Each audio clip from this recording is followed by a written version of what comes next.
করব হিংস্র প্রাণী থেকে নিজেকে কিভাবে হেফাজত করবেন, রাসেল ভাইপার থেকে নিজেকে আপনি হেফাজত করবেন কিভাবে, সেই প্রসঙ্গে আমি আলোচনা করব। আশা করি সকলে মনোযোগ সহকারে শুনবেন।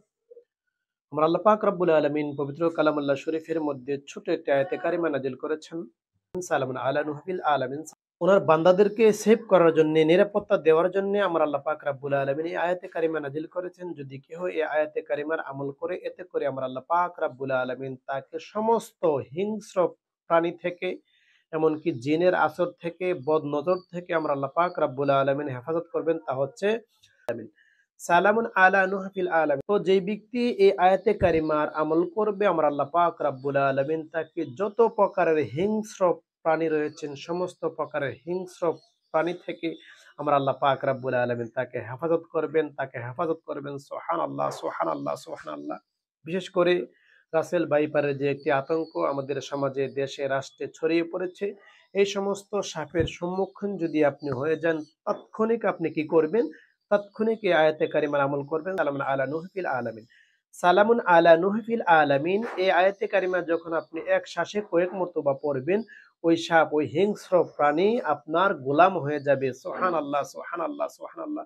বর্তমান সমাজে কিছু মানুষরূপী হিংস্র জানোয়ার রয়েছে, যারা মানুষদেরকে বিভিন্নভাবে হয়রানি করে, বিভিন্নভাবে টাকা চাচ্ছে, চাঁদা চাচ্ছে, সন্ত্রাসী করতেছে, না হলে হুমকি দিচ্ছে, সন্তানকে জিম্মি করতেছে, মানুষকে মেরে ফেলার বই দেখাচ্ছে, তারা তাদের চাহিদা অনুযায়ী টাকা নিচ্ছে, টাকা চাচ্ছে। এই সমস্ত মানুষ নামক জানোয়ার, হিংস্র জানোয়ার থেকে রক্ষা পাওয়ার জন্য আমার আল্লাহ পাক রব্বুল আলামিন প্রত্যেকটা মানুষকে সেভ করার জন্য, নিরাপত্তা দেওয়ার জন্য যে আয়াতে কারিমা আমার আল্লাহ আপনাকে আমাকে দান করেছেন পবিত্র কালামুল্লাহ শরীফের মধ্যে, সে আয়াতে কারিমার আমল আমরা অবশ্যই করব। তা হচ্ছে সালামুন আলা নূহি ফিল আলামিন। সালামুন আলা নূহি ফিল আলামিন এই আয়াতে কারিমার আমল যদি আমি করি, যত প্রকারের হিংস্র জানোয়ার আছে, সমস্ত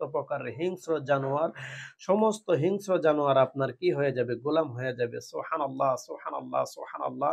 তো আমাদের সবারই জানা উচিত, আমরা প্রত্যেকটা মুসলমানের জন্য অবশ্যই কোরআন শরীফ তেলাওয়াত করা দরকার। কোরআন শরীফ আমরা তেলাওয়াত করব। কোরআন শরীফ হচ্ছে আমাদের জন্য অত্যন্ত গুরুত্বপূর্ণ। কোরআন শরীফ যে ব্যক্তি পাঠ করবে, তেলাওয়াত করবে, আমার আল্লাহ পাক রব্বুল আলামিন তাকে সব দিক দিয়ে প্রোটেকশন দিবেন, নিরাপত্তা দিবেন। যেমন পবিত্র কালামুল্লাহ শরীফের মধ্যে একটি আয়াত রয়েছে, যে আয়াত থেকে আমরা আয়াতুল কুরসি পড়ি।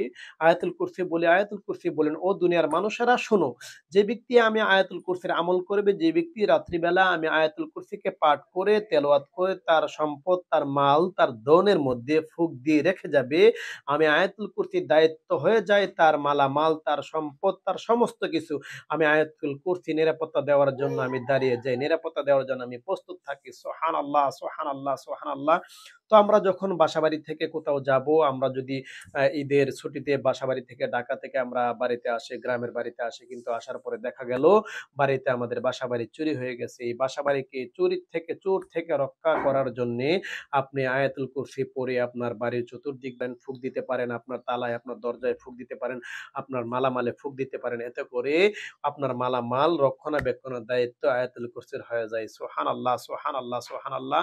তো বিশেষ করে আমি যে আয়াতে কারিমা পাঠ করছি, যে আয়াতে কারিমার উদ্দেশ্যে আপনাদের সম্মুখে আলোচনা করতেছি, তা হচ্ছে যখনই আপনার আমার সামনে হিংস্র কোনো জানোয়ার পড়ে যাবে, তার থেকে আক্রান্ত হওয়ার পূর্বে আপনি পড়ে ফেলবেন সালামুন আলা নূহ ফিল আলামিন। সালামুন আলা নূহ ফিল আলামিন এই আয়াতে কারিমা যখন এক শ্বাসে একদমে কয়েক মর্তবা পড়বেন, আপনার সামনে যেই সমস্ত হিংস্র জানোয়ার থাকুক, সন্ত্রাস থাকুক, চাঁদাবাজ থাকুক, সাপ থাকুক, ভাগ থাকুক, পাগলা কুকুর থাকুক, পাগলা জিন, পাগলা জাদু থাকুক, সমস্ত কিছু দূর হয়ে যাবে। শুধু আপনি একবার যদি পড়েন, এক শ্বাসে একদমই যদি আপনি পড়তে পারেন সালামুন আলা নূহ ফিল আলামিন, সালামুন আলা নূহ ফিল আলামিন এই আয়াতে কারিমার আমল করবেন। এতে করে আল্লাহ পাক রব্বুল আলামিন আপনার সমস্ত হিংস্র জানোয়ার থেকে আপনাকে হেফাজত করবে। আল্লাহ পাক রব্বুল আলামিন আপনাকে আমাকে বোঝার তৌফিক দান করুক। সকলে বলে আমিন।